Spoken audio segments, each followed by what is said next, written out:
Incoming jets disengaged. Transferring control to electromagnetic bucket. Deceleration at 2.56. Commence docking.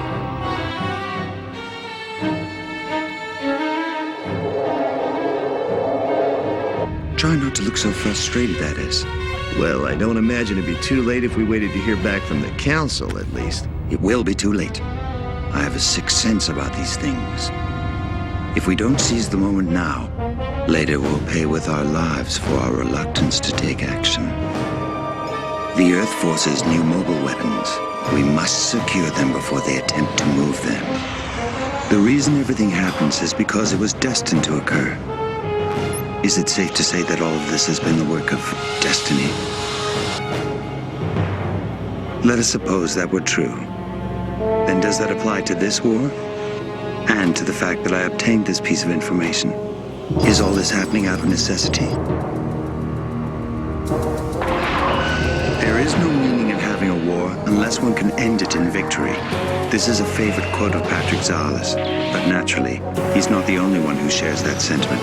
After all, the enemy isn't fighting a war with the intention of losing either.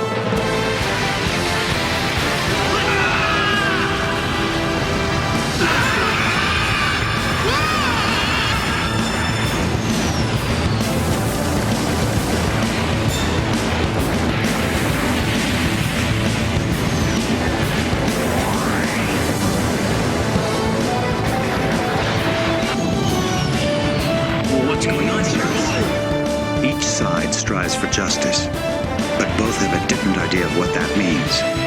And so in the battlefield, all those who strike at the enemy do so for their just cause.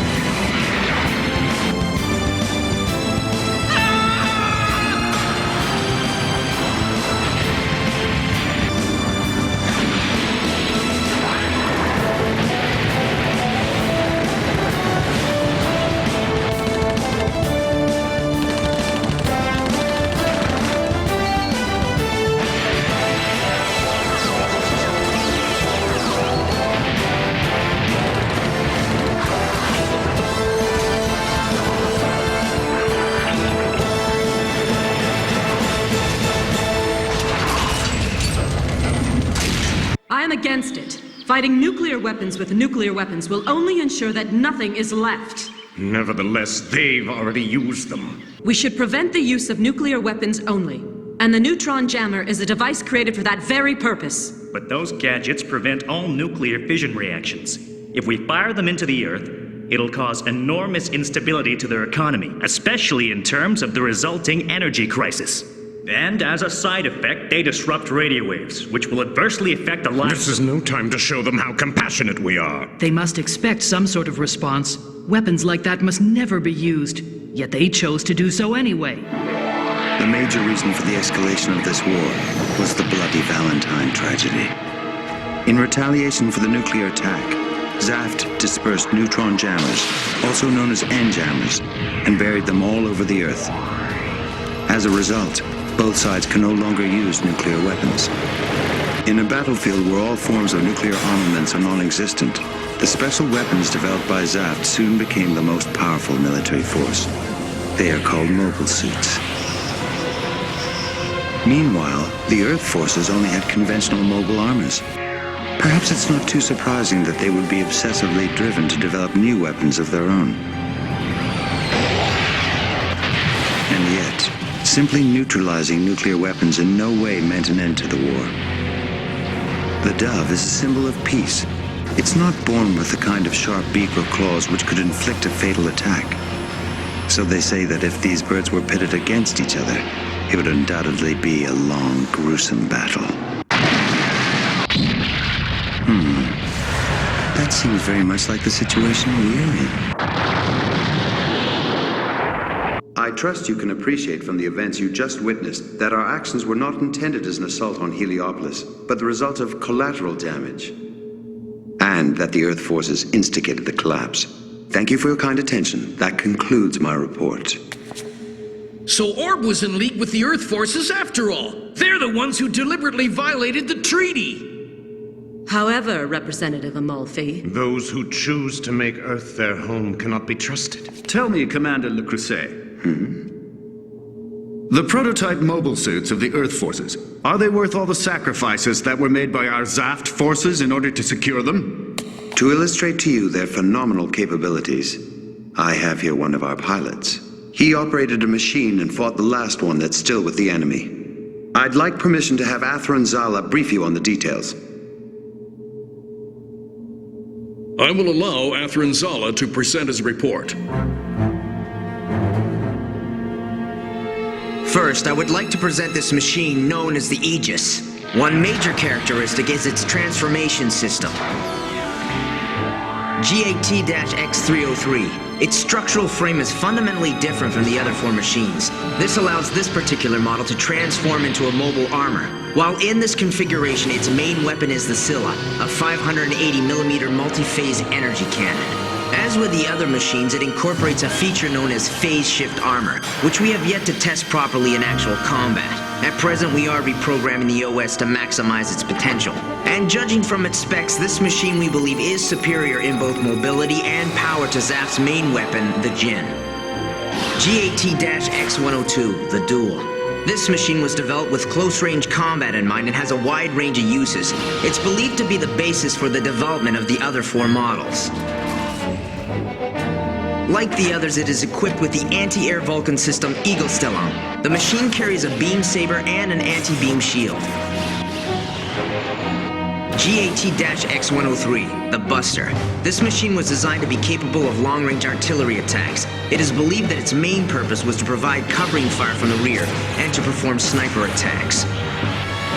It is not equipped with a shield. However, it has a 350mm gun launcher and a high-energy focused beam rifle. By attaching these weapons in different combinations, one can form a hyper-impulse long-range sniper rifle or an anti-armor shotgun. GAT-X207, the Blitz. This one has a feature called Mirage Colloid, whereby gas particles are released over the armor's surface. In the eyes of the enemy, this machine becomes virtually invisible. This makes it effective for search and destroy missions. However, one of the drawbacks is that the phase shift armor cannot be used while the system is activated. It's believed that this model was developed for blitzkrieg warfare. It is also equipped with its own weapons, Trikeros and Gleipnir. And finally, the one that got away. Judging from our encounters with it, we know it to be a machine capable of various types of combat. This model's design allows for it to switch its equipment using modules identified as Launcher, Sword, and Ale. We can determine from the image that the launcher holds a 320mm hyper-impulse cannon. Our assumption is that it also has a 120mm anti-ship Vulcan cannon, as well as a 350mm gun launcher. The sword module equips it with a 50-meter-long anti-ship blade, along with a beam boomerang. In addition, the machine itself carries 2 knives in its hip section. It's likely this model has extremely high combat potential. That is all. They've manufactured these abominations? Those disgusting naturals. But they're only in the trial stage, correct? We can hardly consider 5 mobile suits a threat. But if they've come this far, their next step would be to mass produce.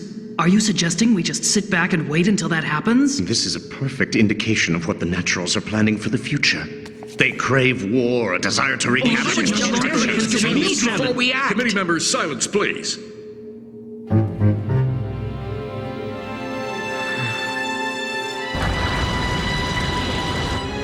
That final machine, I saw who the pilot was, my friend Kira.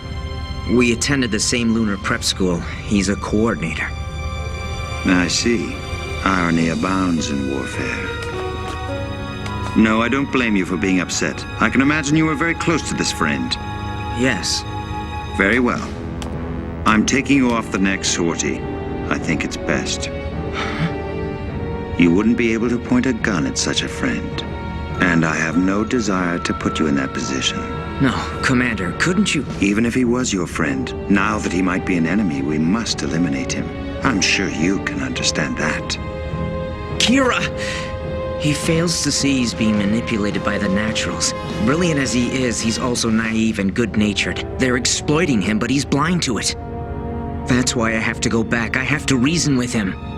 Kira is still a fellow coordinator. I'm positive he'll come around to our way of thinking.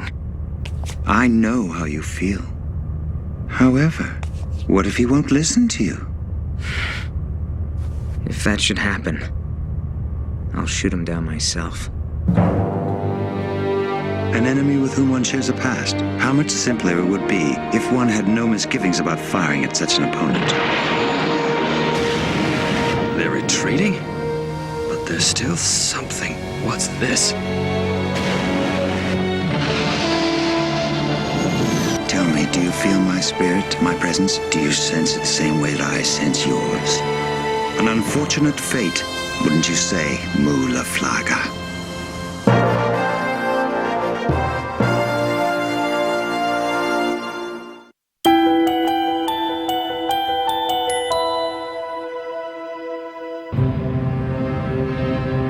Suspicion, ignorance, prejudice.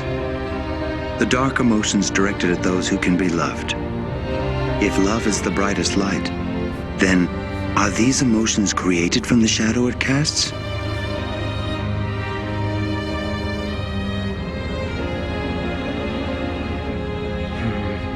Who will never let us forget the bloody Valentine tragedy, the nightmarish destruction of Junior 7?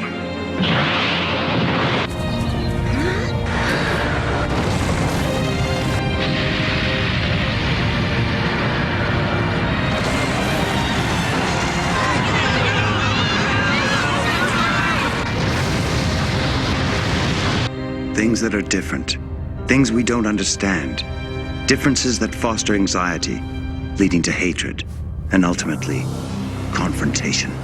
It all began with one man, George Glenn. Not only did he obtain his doctorate from MIT at the age of 17, but he proved himself an accomplished athlete, rising to fame as an Olympic silver medalist and star American football player. In addition, he was an ace pilot with the Air Forces and left behind a legacy of outstanding achievements in the field of aerospace engineering. People all over the world admired this multiple achiever and waited with anticipation for his next miraculous endeavor. Then came the Jupiter exploration mission. Glenn was about to embark on a journey into space, on a spaceship of his own design. It would take him 7 years to reach his destination. As he set off, Glenn sent a message from Earth's orbit. Fellow humans, I have kept something from you. But today, my secret shall be revealed. I did not come into this world through natural birth. My genes were altered artificially, early in the embryonic stage of my development. There's a manual for this technology. I will be transmitting it over the worldwide networks. He proclaimed these words: I have a body capable of greater strength and a brain capable of acquiring more knowledge than a human being who was born naturally. The one who made me what I am had this to say about us. We humans have so much more potential. If we can unleash the maximum possible, it will open up an infinite number of new paths to our future. Gazing upon the Earth from outer space, I am reminded of a thought I had. That I am a bridge connecting our home planet and the vast reaches of space where so much is yet to be understood. I am also a human straddling between the present world and our future. I am the regulator, the coordinator, the one who is meant to guide the way. It is my wish that there be others who will follow in my footsteps. With those parting words, he ventured into space. On Earth, he had left behind his legacy, a manual and great turmoil.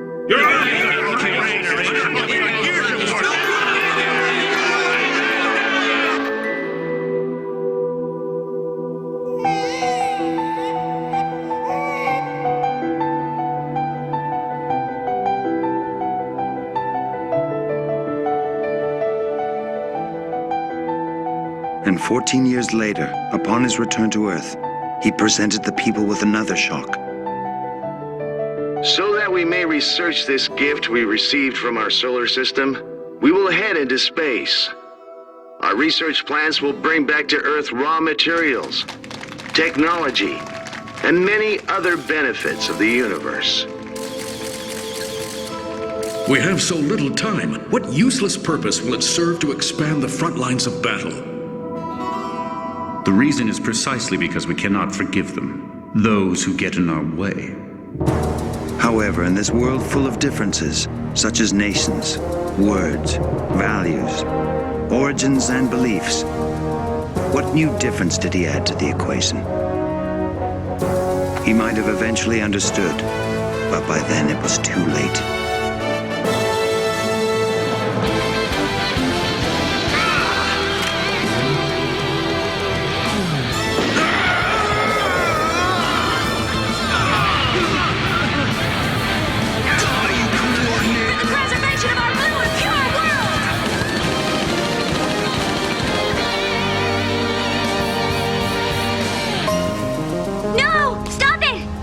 Just keep your distance!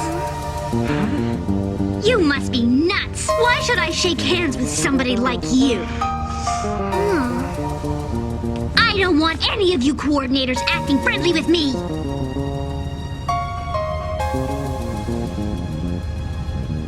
Are you a member of Blue Cosmos? No, I'm not.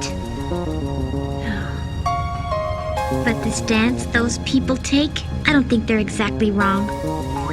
Anyone who has their genes operated on when they're not sick or anything is against what nature intended. But you're already a traitor to your fellow coordinators, are you not? The roots of human feeling. Even if that much is understood, the human mind for some reason will not change. Those who have a gift fail to understand the feelings of those who don't, and those who don't envy those who do.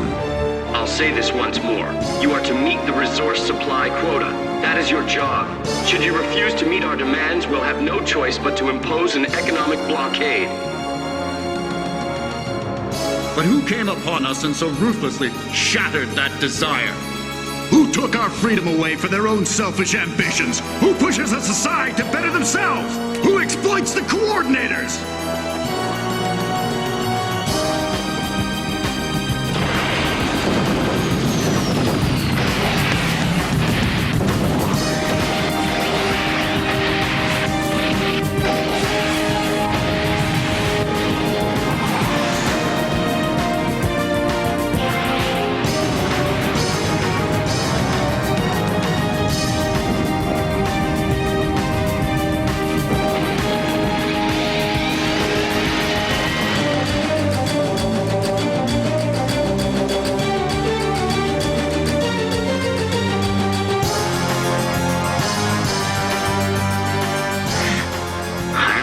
My mom and the bloody Valentine. Those who are different. Those who differ from oneself. Yet those who one can supposedly love. Kira Yamato. So it is you. Athrin Zala? Such feelings, however, aren't exactly expressed when one pulls the trigger.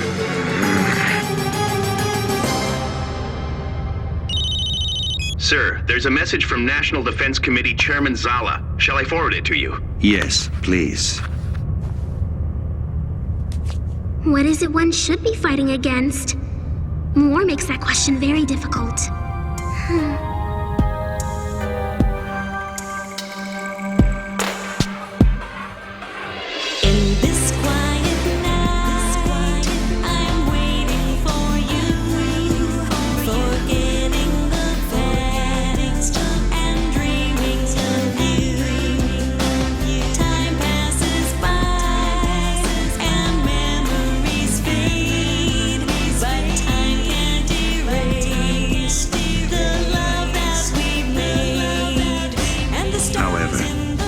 What makes it so interesting?